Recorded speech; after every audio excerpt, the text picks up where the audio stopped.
ये हैं श्री सूर्य नारायण जी। भाग्य ने जहाँ इनकी गोद में एक बेटा दिया तो साथ ही इनकी पत्नी करणी को सदा सदा के लिए इनसे छीन लिया। उसी की याद में इन्होंने अपने सुपुत्र को नाम दिया करण। ऐसा नहीं करते बेटा, गलत है। अगर किसी के सिर पे गिर गया तो बहुत चोट आएगी उसे। ऐसा मत करना बेटा। क्या हुआ बेटा?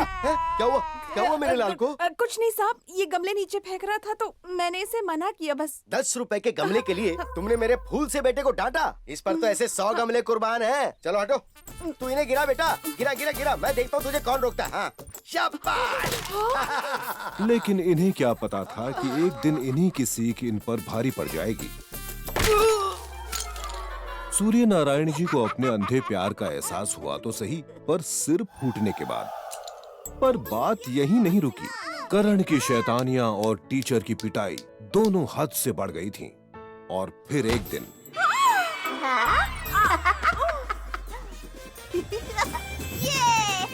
करण में 2 पैदाइशी आदतें हैं। एक, जब वो बहुत खुश होता है तो अपने आप को नाचने से रोक नहीं पाता। और दूसरी आदत, अपनी आंखों के सामने कोई बदतमीजी होते देख इसके हाथ अपने आप चलने लगते हैं।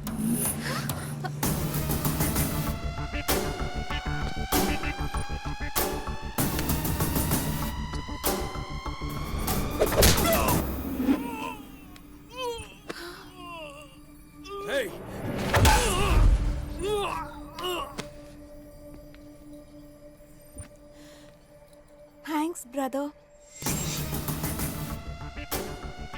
किसी झमेले को सेटल किए बिना ये सेटल नहीं होता।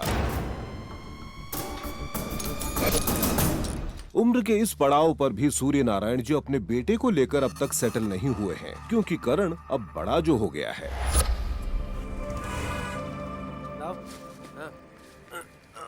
चलो। ये क्या बात हुई शंभू भाई?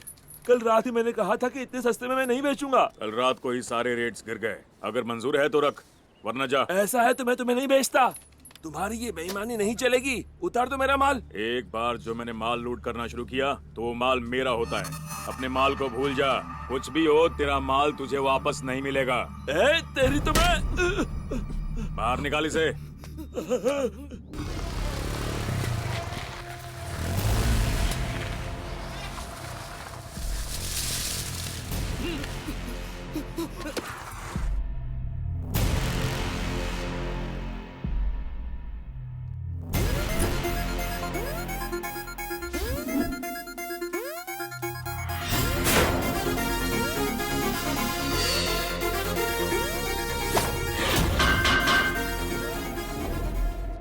सुनो बेटा, क्यों फालतू के झंझट में पड़ रहे हो? हमें डॉक्टर के पास जाना है। अरे रुको ना अंकल, जब सामने झंझट हो तो सेटल करना तो बनता है।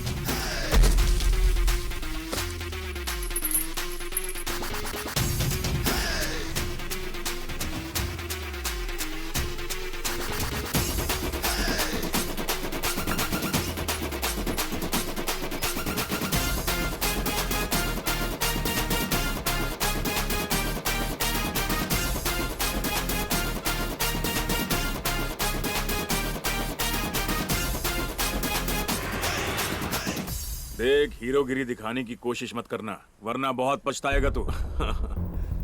ये तो चीटिंग है बॉस। खुद विलन का काम करता है और हीरो से कहता है कि हीरोगिरी मत दिखा। हीरोगिरी का शौक है मुझे। अरे कोई जरा समझाओ इसको। चल अब इसके पैसे दे दे, वरना क्या कर लेगा बे? तू इसे जानता नहीं है, कुछ भी कर सकता है। पंगा मत ले बेटा, अपने सटके हुए दिमाग का गुस्सा अटक ले और चल यहाँ से। लेके जा इसको, गलत जगह अटक रहा है। अटक तो गया हूँ। जब इस हाथ में खुजली होती है ना, तो समझाने का फायदा नहीं है। अब अच्छे बच्चे की तरह इसकी बात मान जा। इसकी पेमेंट भूल जा। हाथ में खुजली हो रही है तो स्प्रे लगा। स्प्रे से कुछ होता नहीं यार, ट्राई किया मैंने। तो सपाट लोशन लगा कर देखना। सपाट क्या, सपाट भी लगा, कोई फायदा नहीं हुआ। तुझे सपाट करूं क्या?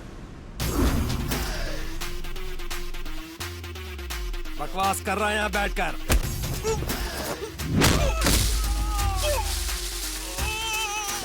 मिट्टी में मिला दूंगा, गुस्सा ना दिला तू रे, कहीं का ना छोड़ूंगा, पंगा ना तू मुझसे ले।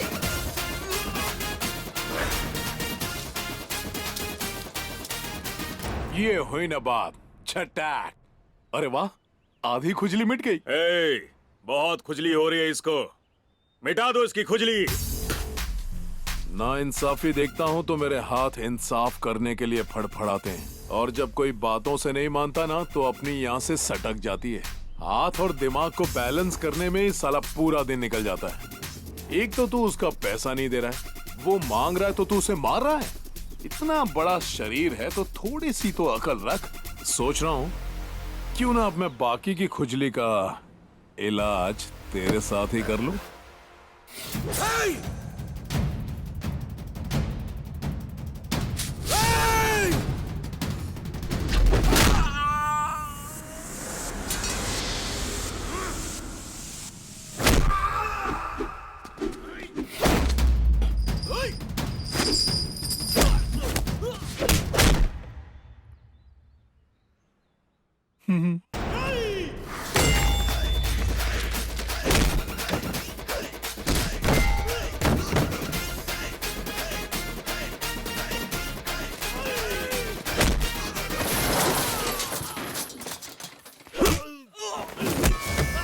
अबे तुझे धंधा करना है ना तो ईमानदारी से कर, ये लफड़ा वफड़ा छोड़ दे, नहीं तो इस शहर में क्या अक्खा देश में तेरा मुंह काला करके घुमाऊंगा।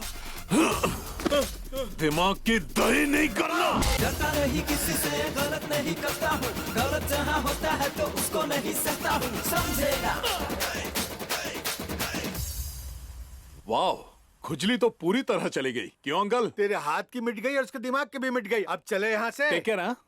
ओ हे मिर्ची पगले, ना मेरा जान लो, देख लो मैं कौन हूँ, गड़बड़ करे कोई तो तोड़ के मैं रख दूं, कोई नहीं टिकता है मेरे सामने।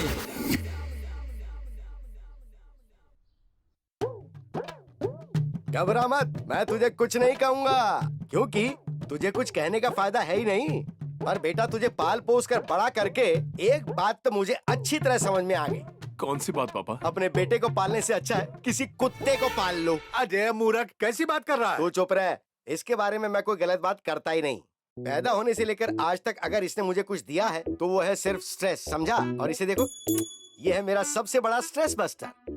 अगर ये ना होता तो पता नहीं अब तक मैं इसकी वजह से कितनी बार मर चुका होता। पापा, आप हमेशा इतनी ओवर एक्टिंग क्यों करते हैं? आप पर सूट नहीं करता। मैं अच्छी तरह जानता हूँ ये कुत्ता आपको क्यों पसंद है। अच्छा, क्यों पसंद है? वो इसलिए क्योंकि आपको इससे कोई एक्सपेक्टेशन नहीं है, और मैं बेटा हूँ इसीलिए। आप सोच रहे हैं कि मैं ढंग की पढ़ाई करता, अपने पैरों पर खड़ा होता, खानदान का नाम रोशन करता, है कि नहीं पापा?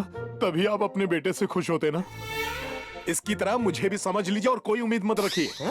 मैं जैसा हूँ वैसा ही रहने वाला हूँ। इसकी तरह लाड नहीं करेंगे तो भी मुझे चलेगा। क्यों अंकल? वाह, क्या तारीफ की है खुद की। अगर इतना दिमाग तो जिंदगी में कुछ करने में लगा लेता तो आज कहाँ का कहाँ पहुँच गया होता। नालायक कहीं का, दिन रात दोस्तों के साथ आवारागर्दी करता है, बेशर्म कहीं का। इतना गया गुजरा बेटा नहीं है तेरा, तू खमखा चिल्ला रहा है। ये बता, तू इसका साथ क्यों दे रहा है? साथ तो दूंगा ही, ये मेरा भी तो कुछ लगता है कि नहीं। एक अच्छी लड़की देख के शादी करवा देते हैं इसकी, अपने आप लाइन पे आ जाएगा। सलाह तो तूने पते की दी है, लेकिन इस गधे की हरकतों का पता नहीं क्या तुझे?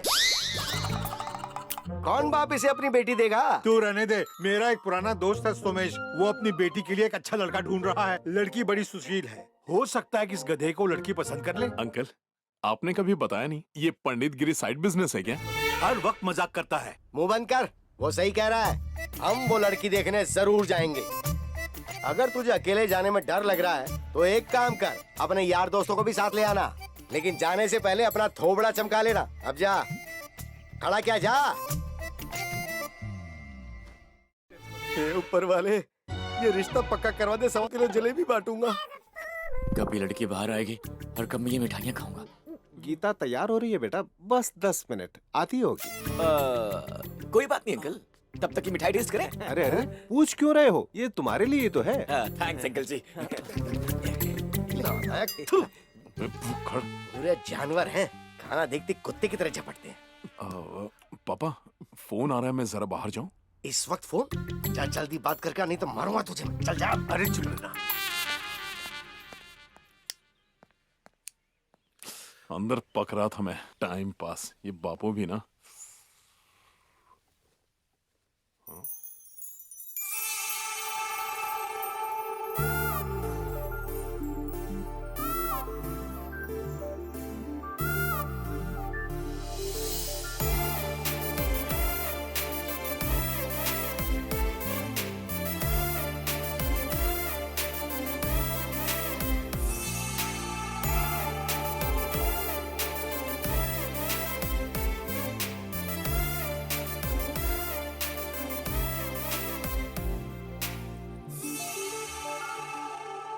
अरे बेटा जल्दी अंदर आ जा, वो आने वाली है।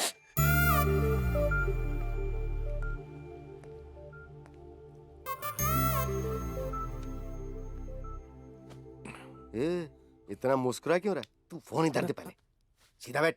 तैयार हो तो दिव्या को लेकर आओ ना।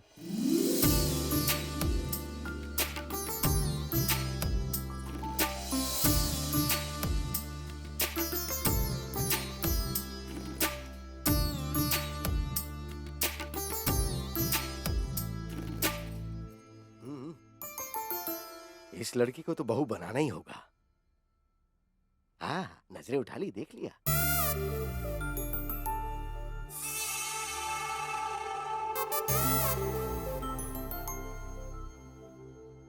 हमारी बेटी लाखों में है जी। लाखों में नहीं, करोड़ों में है जी, तभी तो इसकी नजर हटती नहीं। क्यों बेटा, लड़की पसंद आई?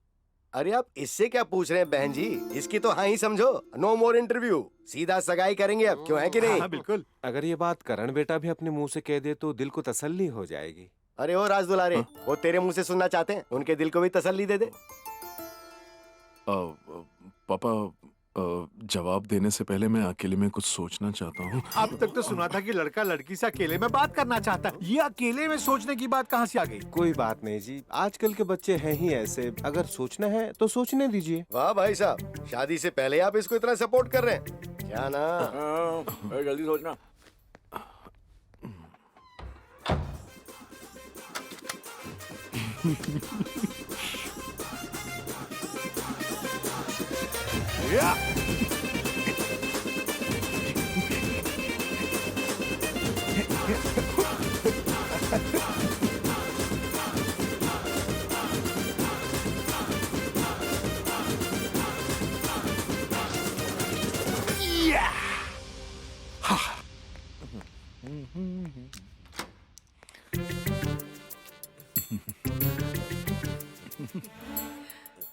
क्या सोच कर आए बेटा? चल अब बता भी दे। लड़की पसंद है या नहीं? बड़ा शर्मीला है आपका बेटा, सबके सामने लड़की पसंद है कहने में डर रहा है।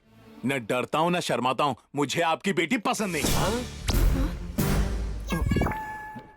नाक कटा के आ गया सबके सामने मेरी। लड़की पसंद नहीं थी तो यहाँ आके बोलता ना, बेशर्मों की तरह वहाँ सबके सामने कह दिया कि लड़की पसंद नहीं है। वो क्या सोच रहे होंगे? सोचा था इतनी अच्छी लड़की घर में आएगी तो इसकी जिंदगी संवर जाएगी, पर तूने सब गुड़ गोबर कर दिया। लगता है कुछ ज्यादा ही स्ट्रेस हो गया। ये स्ट्रेस बस्टर भी काम नहीं आ रहा क्या? तेरी तो मैं बताता हूँ तुझे। अरे बेटा। बादशाह भाई, एक कटिंग देना। कड़ा कहाँ? अभी लाया। एक बात समझ में नहीं आई दोस्त, नसीब से तेरे जैसे टपोरी को इतनी सुंदर लड़की मिल रही थी, तूने उसे रिजेक्ट क्यों कर दिया यार? एक्चुअली वो Actually क्या?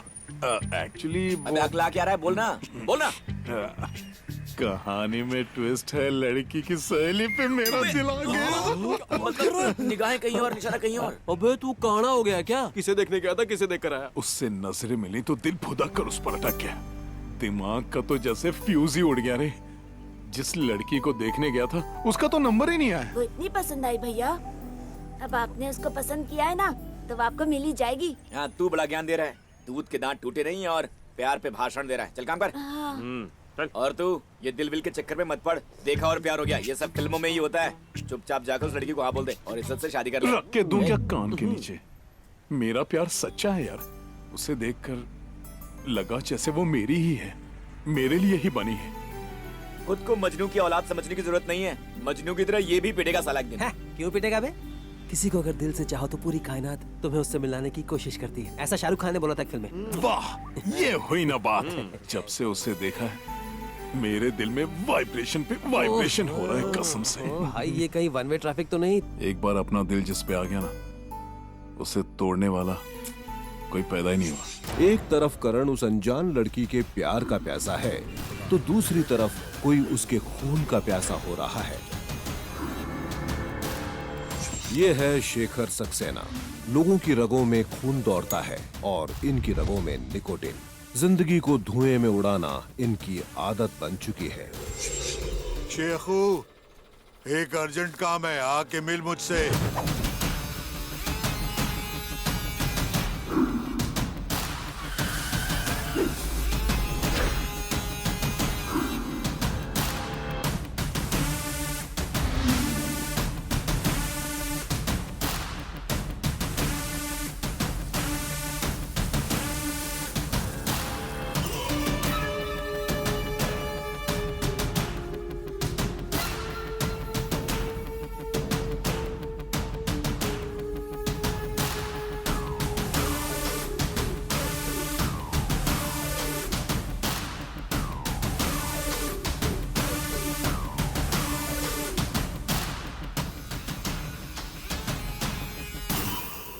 किस में इतनी हिम्मत आ गई जिसने जानबूझकर शेर की मान में हाथ डालने की कोशिश की?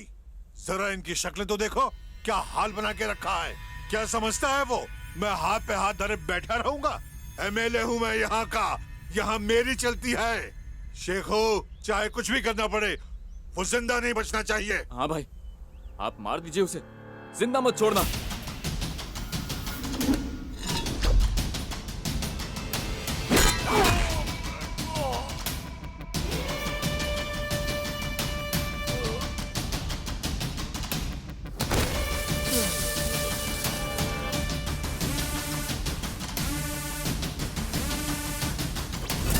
शेखो, दिमाग तो ठिकाने पे है तेरा? किसे मारना चाहिए तो किसे मार रहा है? अपने आदमी को गिरा दिया। इसने मुझे हुक्म क्यों दिया? आप मार दीजिए उसे, जिंदा मत छोड़ना। इतनी सी बात पे जान ले ली इसकी? पागल हो गया है तू? बात को समझिए, सोच समझ कर जान ली है। पहले जिसने इसे मारा उस पर अटेम्प्ट टू मर्डर का केस ही लगता। ये तो मर ही गया। अब सीधा उस पर मर्डर केस ठोकेंगे, फंसेगा साला। उस अनजान गुंडे को जीते जी मौत मिल जाएगी। कैसा लगा? शेखू, तुझे समझना इतना आसान नहीं। तूने तो मेरी टेंशन एक झटके में दूर कर दी। I love you. शेखर को क्रिमिनल समझने की गलती मत कीजिए। ये शहर का सबसे बड़ा क्रिमिनल लॉयर है। शहर के सभी पॉलिटिशियन, पुलिस और बड़े से बड़े गुंडे भी इससे उलझते नहीं हैं। ये कब, कहां, किसे, किस केस में फंसा देगा, कोई नहीं जानता। आपने मुझे केस जिता दिया सर। कोई क्या बात कहने नहीं। आपने तो बिल्कुल कमाल ही हाथ कैसे लगाया तूने? हाथ कैसे लगाया तूने?